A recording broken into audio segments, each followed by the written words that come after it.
Hola, buenos días. Mi nombre es Mercedes Pardo, soy la directora del Instituto Marítimo Español. Antes de nada, quiero agradeceros a todos vosotros y daros la bienvenida a esta sesión presencial del curso de trading que organizamos por primera vez y además en directo para la gente que no ha podido asistir hoy presencialmente, va a poder asistir videoconferencia virtual. Esto también es posible gracias a una colaboración que tenemos desde el año 2010, donde el Buró Veritas es socio estratégico nuestro en temas de formación. Sin más, bueno, yo quería primero también agradecer a nuestros ponentes la amabilidad que han tenido de venir aquí a dedicarnos hoy toda la mañana y a contarnos y a despejar las dudas a los asistentes de hoy sobre los temas tan complejos del mundo del trading del crudo y productos. Primero quiero presentar a los ponentes que hay hoy. Empiezo por Juanjo Giso. Juanjo Giso lleva colaborando con nosotros desde la primera edición del curso de trading, es consejero delegado de DISA y principalmente lo que vamos a tratar hoy de dividir la sesión en 3 bloques, de los cuales él va a ocupar hoy 2, aunque se va a alterar sustancialmente con respecto al programa que tenéis. También quiero presentaros a Raúl Cardoso. Raúl Cardoso es socio estratégico de empresas de energía, ha trabajado durante su trayectoria profesional muchos años, durante no sé cuántos años en Pemex. Casi 30 años. Casi 30 años. Y se me ha olvidado comentaros también con respecto a Juanjo, que también gran trayectoria profesional suya ha transcurrido en CEPSA. Y por último falta Roberto Carmona, que está viniendo de Londres, estará llegando en cualquier momento. Él ha trabajado también su trayectoria en temas de trading de crudo y productos y actualmente está como director de desarrollo de negocio en Statoil, precisamente llevando temas de trading de crudo y productos. Como os comento, el programa, por las circunstancias especiales de que Roberto todavía no ha llegado, se van a alterar sustancialmente. Y yo, sin más, agradeceros otra vez más la posibilidad de teneros hoy aquí. Si os parece, para no alterar mucho la sesión, nuestra idea es que después de cada bloque, tanto vosotros como los asistentes que están en virtual, puedan formular las preguntas. Y en principio los descansos se van a respetar, ¿de acuerdo? Así que yo, sin más, os doy la palabra. Gracias. Bueno, muchas gracias, Mercedes. Bueno, quisiera yo, en primer lugar, dar las gracias al IME por haber organizado esta sesión. Me parece que el hecho de tener una sesión presencial y poder poner cara a todas las personas que nos acompañan en este curso de trading, yo creo que es muy positivo desde el punto de vista de que nos permite interactuar y de alguna manera poder tratar de buscar algunas respuestas a las dudas que se puedan plantear durante el curso, del propio curso del trading. Yo como decía Mercedes muy al principio de esta sesión, por razones ahora sí que fuera de nuestro control, que es que llegue Roberto Carmona, que viene desde Londres, y como ustedes bien saben, todos los aeropuertos en el norte de Europa están totalmente colapsados por la nieve, pues vamos a hacer un poco el ajuste en términos de la presentación del programa de hoy. Roberto y yo teníamos pensado inicialmente hacer la presentación en una forma conjunta, esta presentación que ustedes ven aquí en pantalla, que se llama Perspectivas del Mercado Internacional del Petróleo, que compone diferentes elementos, pero fundamentalmente uno de los elementos que que a mí realmente más me impactan y que me parece que sería interesante poder comentar con ustedes y de alguna manera poderlo discutir, es el tema de la geopolítica. La geopolítica, dentro de lo que viene siendo el mercado internacional del petróleo, tiene un componente muy fuerte y muy importante. Con independencia de lo que viene siendo la evolución de la economía internacional, que evidentemente es uno de los factores claves para poder realmente hacer las proyecciones sobre cómo va a comportarse el nivel de precios del mercado, el tema geopolítico, nuevamente repito, tiene un peso fundamental en todo lo que viene siendo la ecuación de la formación del precio. Se dice que aproximadamente hoy, digamos, el precio alrededor de $100 el barril del crudo Brent estaría, digamos, teniendo un componente prácticamente de $20 lo que es el factor geopolítico. Y como ven, digamos, no es una cosa menor, es un tema bastante importante. Hoy por hoy, los focos, digamos, que se perciben en el mercado internacional y que todo mundo que está participando en el mercado atienden de una manera regular, son focos que pueden en un momento dado contagiar y generar un cambio completamente distinto a lo que dicen las tendencias macroeconómicas. Y yo lo quiero apuntar aquí porque esto es muy importante. O sea, en el mercado ahorita existen elementos de conflicto, tanto en Medio Oriente como en el norte de África. Lo estamos viendo ahora con todo lo que ha pasado en la planta de gas en Argelia. Pero además también tenemos otros problemas que no son tan perceptibles, pero como es el caso de Venezuela, que también al ser un productor importante y tener condiciones muy específicas en términos de su gobierno, también representa un foco de atención que el mercado de alguna manera sigue con muchísimo cuidado. Dentro de estos temas, por supuesto que la participación de lo que es la OPEP, que la OPEP ha tenido sus momentos buenos, ha tenido sus momentos bajos. La OPEP hace apenas unos años acaba de cumplir 50 años de su existencia y evidentemente es un organismo que se mantiene, digamos, activo en el mercado y los analistas y los participantes del mercado lo siguen con mucha atención, es porque de alguna manera representa todavía el 30% de lo que es la oferta mundial de petróleo. Y dentro de esa oferta mundial de petróleo, prácticamente el 80% de las reservas a nivel internacional se concentran en la zona del Medio Oriente. No por tanto es relevante el tema geopolítico precisamente en este tipo de mercados, porque de ahí se deriva una serie de acciones. Y si me lo permiten, yo quisiera compartir con ustedes una serie de efectos que de alguna manera en los últimos meses se están dando en este tenor. El caso de la OPEP, que parecería, digamos, que ha mantenido más o menos la calma y un poco la estabilidad y la concordia dentro de todos sus miembros, es una calma y una concordia, podríamos decir, de una aparente situación de paz acordada entre todos los miembros. Es cierto que dentro de todos los miembros existen algunos que son prácticamente los que manejan y controlan la organización. Y este es el caso de Arabia Saudita. Arabia Saudita es, por supuesto, digamos, uno de los principales productores a nivel mundial, pero es el principal productor dentro de la OPEP. Y es el único país productor, no nada más de la zona, sino en general, que puede tener, ya digamos, ha demostrado a lo largo de la historia, la capacidad de subir y bajar la producción en función de los propios intereses del reino saudita. Arabia Saudita hoy por hoy produce aproximadamente 9 millones de barriles día, tiene una posición de supremacía dentro de la OPEP, pero sin embargo mantiene una situación un poco de concordia y de relación de negociación con sus otros socios. Es por causas evidentes. Arabia Saudita durante los últimos años es el que mejor y más se ha beneficiado de todos los conflictos que se han generado en la zona. Desde la época de la guerra entre Irán e Irak, ahí Arabia Saudita tuvo un papel muy relevante. Lo mismo sucedió en la época de la crisis de los precios a mediados de los 90, donde los precios, recordarán algunos de ustedes, veo que la mayoría son muy jóvenes, pero aquí Juan y yo que vivimos esos momentos, los precios del petróleo llegaron prácticamente a menos $10 el barril. Yo, como decía antes Mercedes, fui responsable de la venta de petróleo del crudo mexicano y llegué a vender cargamentos a $5. Con lo cual, digamos, verdaderamente ahí la presencia de Arabia Saudita en este tipo, digamos, de conflictos se volvió importantísimo. Arabia Saudita, de ser un productor que estaba más o menos en 8 millones de barriles día, decidió de una forma conjunta con otros países productores no miembros de la OPEP, como es el caso de México, de bajar su producción en aras precisamente a mantener un nivel de precios lo suficientemente razonable que permitiera los proyectos de inversión que tanto Arabia Saudita como otros países estaban en un momento dado enfrentando. Como este caso ha venido sucediendo con la guerra, por ejemplo, cuando la caída de Saddam Hussein.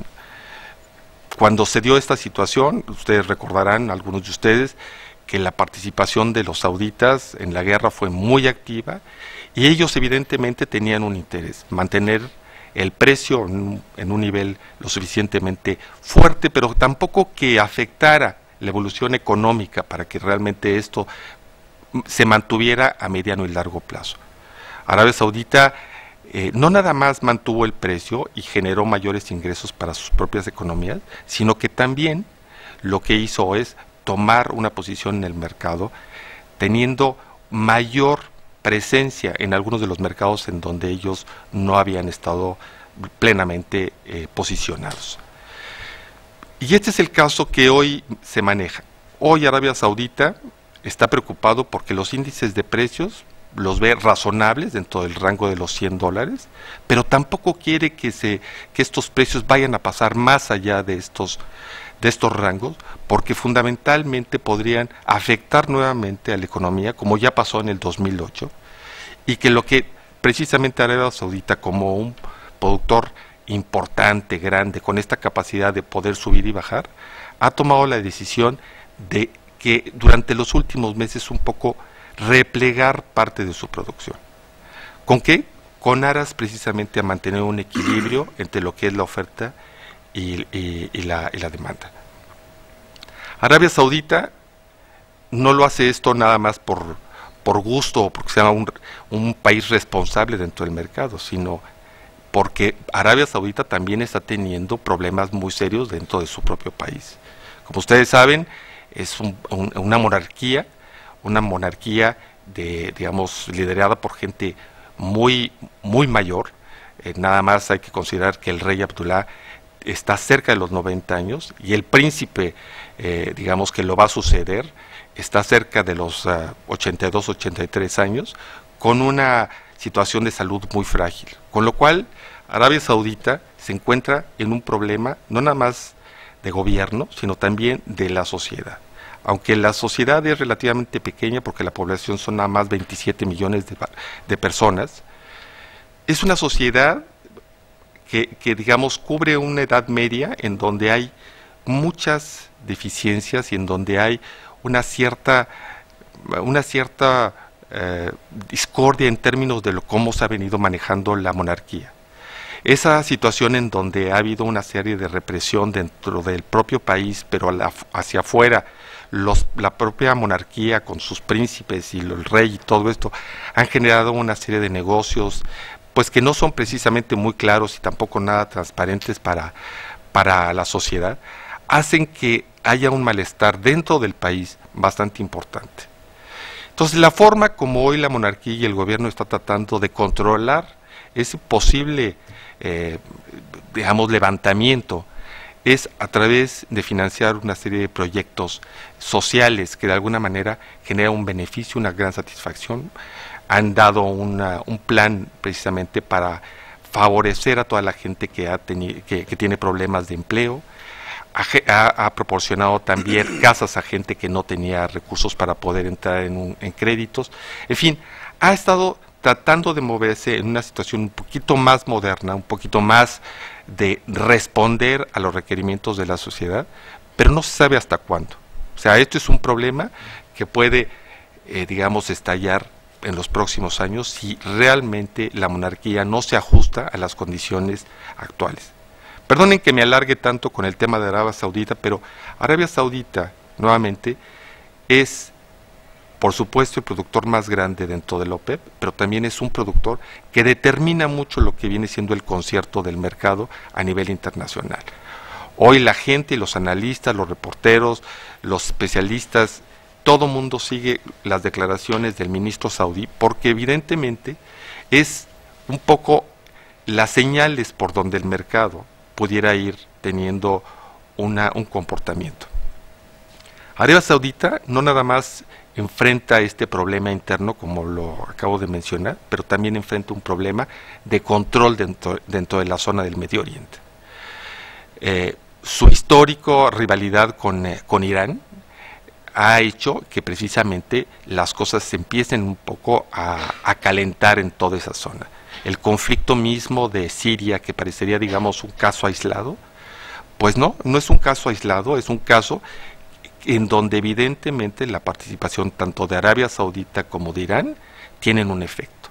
Por un lado, Irán ha sido un aliado histórico con el gobierno de Assad en una serie de eventos, pues digamos, tampoco muy claros, más bien oscuros en términos de terrorismo internacional. Y por otro lado, Arabia Saudita, a través de estar financiando a la guerrilla, también quiere posicionarse en esa zona.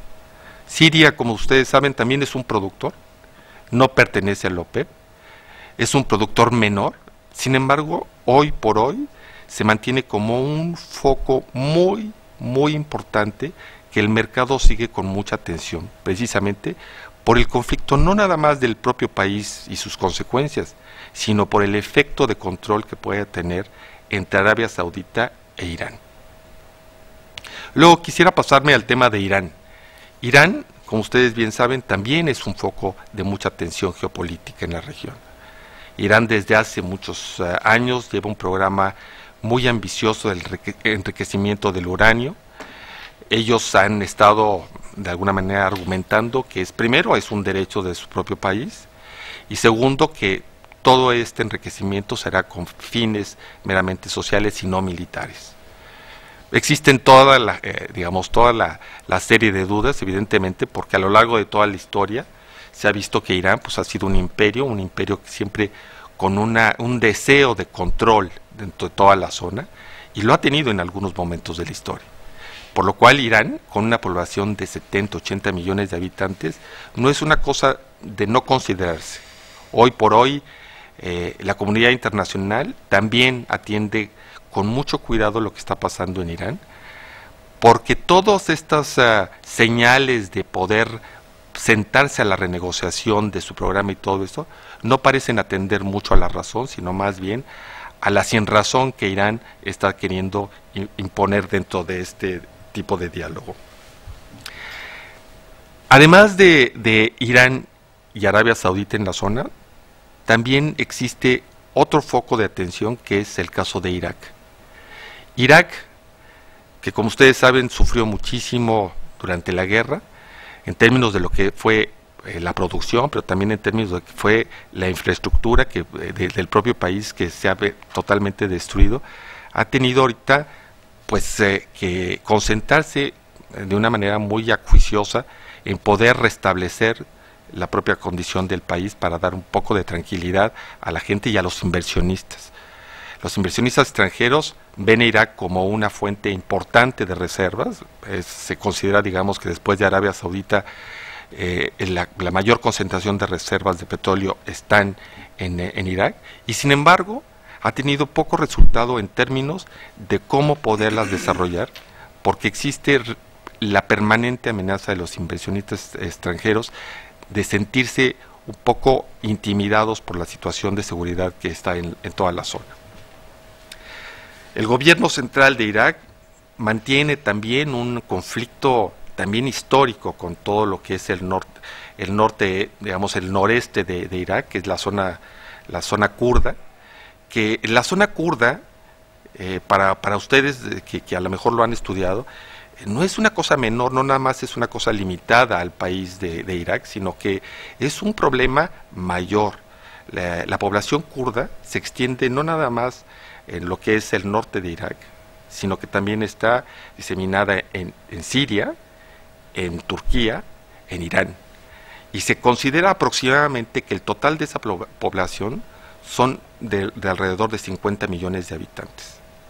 Todos estos con una pretensión muy simple: volver a tener un estado soberano, el Kurdistán, que pueda hacerse valer en todos los sentidos, con sus recursos naturales y todo, y poder realmente generar un mayor posicionamiento de la zona, pero ya no como zona, sino como un país independiente.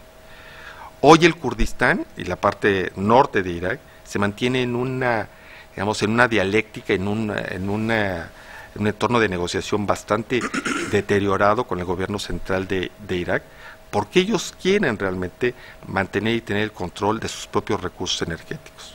Ellos, a diferencia del gobierno central de Irak que ha tenido, digamos, algún tipo de señales o de acuerdos o ofertas que ha hecho el gobierno central a las compañías petroleras para que inviertan en Irak. Los kurdos, que tienen una mentalidad totalmente comercial, como los armenios, de alguna manera han dado la bienvenida y han dado la facilidad a todo inversionista extranjero que quiera posicionarse ahí, generándole inclusive seguridades a todo su personal para que puedan realmente operar ahí.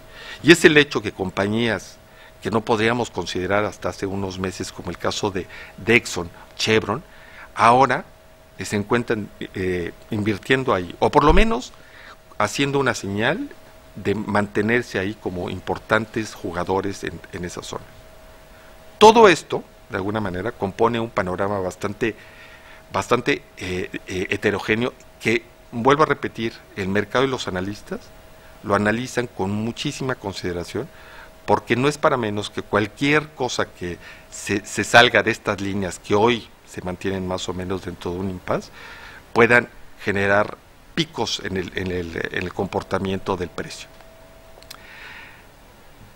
Además de lo que es la zona del Medio Oriente, también lo hemos visto el año pasado y ahora lo estamos viendo recientemente, el norte de África. El norte de África empezó con todo lo que se llamó la primavera árabe, con efectos en Túnez, en donde cayó un gobierno, luego pasó a Egipto, cayó otro gobierno. Egipto no se recupera realmente de de ese dilema. Ha pasado a Libia, Libia también cayó el gobierno y de alguna manera tuvo un efecto en términos de su producción, porque vamos, el caso de Egipto, que es un productor pero que no pertenece a la OPEP y es un productor menor, donde realmente no tiene un efecto directo en términos del mercado. No obstante, por los efectos que puedan tener colaterales, el mercado lo siguió. Pero el caso de Libia fue muy claro. Ahí hubo una caída importante de la producción, hubo, digamos, un efecto inmediato que se notó sobre todo en el mercado europeo, en donde hubo una escasez de crudo libio, que es un crudo de especialidad, es un crudo muy ligero, es un crudo que evidentemente las refinerías europeas han estado muy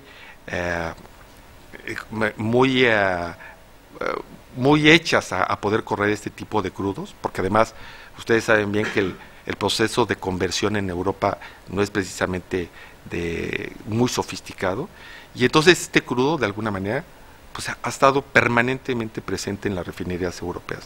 Su escasez se apuntó cada vez más en esta zona. En Estados Unidos no, porque Estados Unidos desde hace muchos años no mantiene una relación de comercio intensa con Libia. Y por eso es el caso de que Estados Unidos se tomó tanto tiempo en decidirse en participar en el conflicto en Libia. Realmente los europeos fueron los que tomaron la decisión y es ahí donde realmente vemos la presencia de los europeos. ¿Qué hizo el mercado? Pues Arabia Saudita nuevamente sale como redentor diciendo, bueno, si ellos no pueden producir, nosotros lo podemos producir. Y nuevamente el que se beneficia es Arabia Saudita. Pero es el único que ciertamente tiene la capacidad para subir y bajar esos niveles de producción. Y al mundo le genera una cierta tranquilidad el hecho de que Arabia Saudita haya salido en defensa precisamente de lo que era la oferta mundial.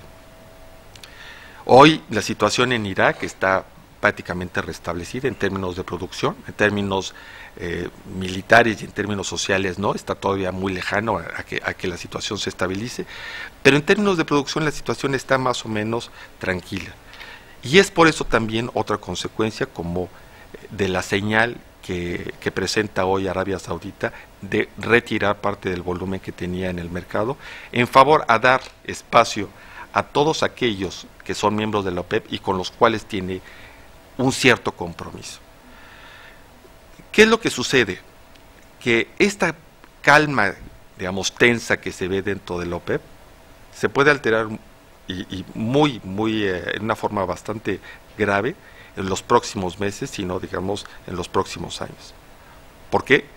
Porque el compromiso de la OPEP fundamentalmente era de que la producción y los techos de producción acordados dentro de la organización no incluían hasta este momento a Irak. pero Irak ya regresó al mercado. Irak está regresando con volúmenes cada vez más importantes. Pero además, a partir del próximo año, Irak tendrá que entrar en el esquema de cuotas dentro del OPEP. Y es ahí donde todos los productores del OPEP, pero particularmente el caso de Arabia Saudita, tendrá que hacer un espacio, y no pequeño, a la entrada de Irak nuevamente en este juego. Y finalmente, el caso de Venezuela. Venezuela, que parece, digamos, muy lejano y que no parece, digamos, afectar mucho en el mercado europeo, también es un elemento. Y es un elemento a considerar. Venezuela, como ustedes saben, durante muchos años está dominada o controlada por el presidente Chávez. El presidente Chávez ha tenido un cambio de política fundamental en términos del manejo de los recursos petroleros en el país. Hay opiniones a favor, hay opiniones en contra. Lo que sí es cierto es de que Venezuela, al igual que todos los países de la OPEP, que dependen de lo que es la renta petrolera, se sienten muy, muy afectados cuando los niveles de precios empiezan a tener desviaciones importantes, sobre todo hacia abajo. Venezuela hoy, con el problema de la presencia de Chávez en el gobierno como líder, presenta además una disyuntiva de decir si esto se va a mantener o va a cambiar. Si la posición de Venezuela respecto a esta política de estar generando beneficios a la sociedad a través de subsidios a todo lo que es el consumo de energía a la población, ¿se va a mantener o va a desaparecer o va a empezarse a modificar? La percepción desde afuera parecería ser que, primero, que sería muy difícil volver a ver al presidente Chávez nuevamente en funciones. Y se ve, digamos, así, porque prácticamente durante un mes no ha habido ninguna aparición pública de parte de él. Lo último que se ha querido hacer, que es afirmar unos nombramientos de nuevos ministros en el gobierno en este nuevo mandato del gobierno del presidente Chávez, pues se están cuestionando fundamentalmente por la legitimidad de la firma misma con que se firmaron estos decretos. Hoy mismo se decía que, bueno, no puede ser, digamos, posible que la gente se tome, digamos, o compre el hecho de que una firma que esté escaneada, que da, digamos, la clara señal de que el presidente Chávez no está en condiciones para firmar un documento de esta naturaleza, pues puede ser válida para aquellos que quieren ser los seguidores del programa y del gobierno del presidente Chávez, que son, pues, el vicepresidente, el presidente Cabello, el presidente del Congreso, que es Cabello, el vicepresidente del gobierno, que es el señor Maduro, y el mismo ministro de Energía, de Petróleo, que es el ministro Rafael Ramírez. Rafael Ramírez, y este es un caso muy interesante, nada más para que ustedes vean la importancia de lo que es la geopolítica y los recursos energéticos en estos países, se ha convertido en la tercera opción del país como para suceder al presidente Chávez en caso de que se oficialice que el presidente Chávez no regrese a sus funciones. ¿Y por qué? Pues porque el ministro Ramírez es el que mantiene el control de todos los recursos provenientes de la renta petrolera. Él es el que genera todos estos programas económicos sociales digamos, de oferta de casas a gente que no tiene recursos, el subsidio a todo lo que es la energía, y evidentemente le da una posición con respecto a todos sus demás compañeros de privilegio.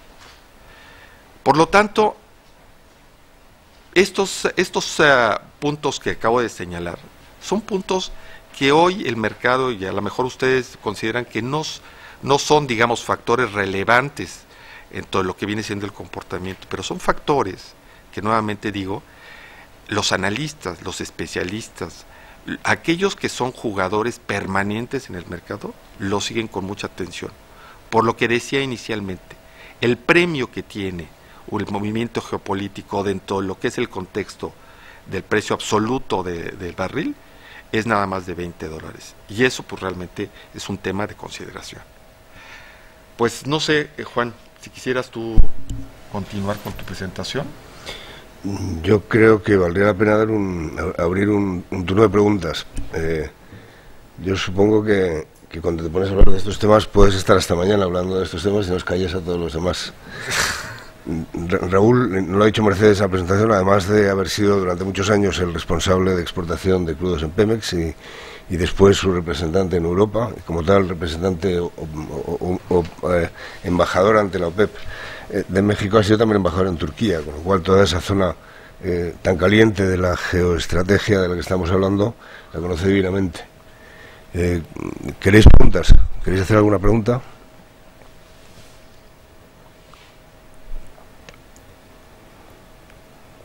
Mientras os vais animando, yo le voy a hacer una, porque has hablado de cómo las economías de los países árabes, has hablado bastante de Arabia Saudita y de los programas que están financiando vía presupuestos, que solo tienen sentido, solo podrían mantenerlos con los fondos que genera el petróleo.